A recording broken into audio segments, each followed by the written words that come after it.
Hi friends, అందరూ ఎలా ఉన్నారండి? బాగున్నారా? మేమైతే బాగున్నాము. మార్కెట్కి అయితే వచ్చామండి. మా బావని ఇద్దరం మార్కెట్కి అయితే వచ్చాము. సండే మార్కెట్కి వచ్చామండి. చూడండి, కూరగాయలు ఒక పక్క కూరగాయలన్నీ ఉన్నాయి.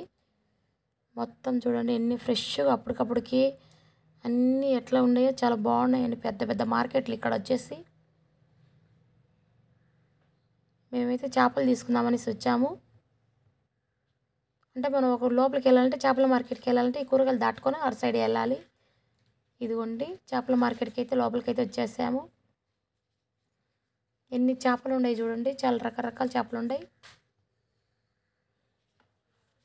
ఏ షాపు పోవాలనేసి దిక్కు తెలియటంలే మాకు. అక్కడికి వెళ్దామా ఇక్కడికి వెళ్దామా అన్నీ చూసినా ఫుల్గా రష్గా పెట్టేసిండ్రు. మొత్తం చేపలు వచ్చేసి చికెన్ ఎదురుగా ఉంది. ఇదిగోండి, ఈ కింద లైన్స్ వచ్చేసి సముద్రం చేపలు అంట. ఇవి మన ఊరు సైడ్ అయితే దొరకవు. పైన లేయర్ మొత్తం వచ్చేసి పైన లైన్ వచ్చేసి చేపలు వచ్చేసి మన ఊర్లో దొరికేటియండి ఇవన్నీ.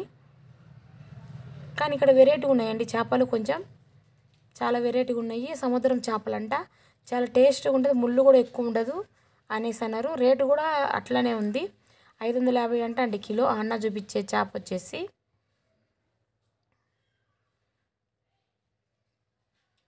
బాగుంటుంది, తీసుకోండి అనేసి అంటున్నారు. సర్లే అన్న, ఒక నిమిషం ఆగండి అనేసి మా ఆయన అయితే చెప్తున్నారు వాళ్ళకి. చూద్దాం ఏ చేప అయితే బాగుంటుంది అనేసి. మేము మా ఊర్లో ఇవి దొరకవు కదా, అన్నీ ఒకసారి చూసి తీసుకుంటాంలేండి అనేసి అన్నారు. పిలుస్తారండి అక్కడ, మా షాపుకు రా మా షాపుకు రా అని పిలుస్తూ ఉంటారు. ఎదురుగానే చికెన్ కొట్టు కూడా ఉంది. ఇదిగోండి, ఆ చేప అయితే మా అన్న చేయబెట్టాడు కదా, ఆ చేప అయితే తీసుకోవాలనుకున్నాం. మా బావ అయితే సెలెక్ట్ చేసిండు. ఆ చేప మన ఊర్లో దొరకవు కదా, ఇక్కడ ఒకసారి టేస్ట్ చూద్దాం అనేసి ఆ చేప అయితే తీసుకుంటున్నాం.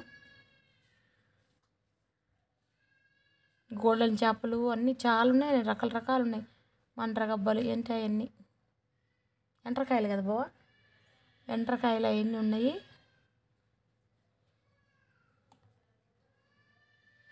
మా బావ చేపలు తీసుకొని ఫోన్పే అయితే వేస్తున్నాడు.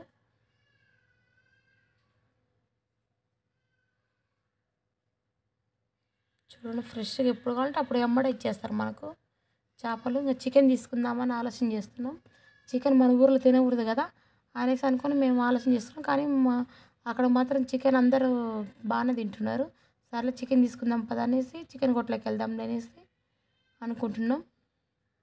అదిగో మా బావ చికెన్ తీసుకుందాంలే అనేసి తీసుకుందాం అనేసి పోయినా అక్కడ చేపలు అయితే తీసుకొని అక్కడ పెట్టేసినాం. ఇంకా చికెన్ కొట్లోకి అయితే వచ్చామండి. ఎన్ని కేజీలు కావాలి అనేసి అంటున్నారు. మాకు ఎన్ని కేజీలు వద్దులయ్యా, ఒక కిలో అయితే చాలు అనేసి అన్నాం. ఇది కూడా నా వెనకాల ఉండే పేపర్లు ఉండే చూడు, ఆ కాగితాల్లో ఈ ఆకులలో చికెన్ పెట్టేసి మనకు దాన్ని ప్యాక్ చేసి ఇస్తారండి మనకు. ఇక్కడ వెరైటీ తమిళనాడులో చాలా బాగుందండి ఈ విధంగా పద్ధతి. పేపర్లలో కాకుండా దాంట్లో వేసి ఆ ఆకులలో వేసి ఇస్తారు మనకు. మా వీడియో నచ్చినట్లయితే లైక్ చేయండి, షేర్ చేయండి, సబ్స్క్రైబ్ చేయండి ఫ్రెండ్స్. ఓకేనా? బాయ్ అండి.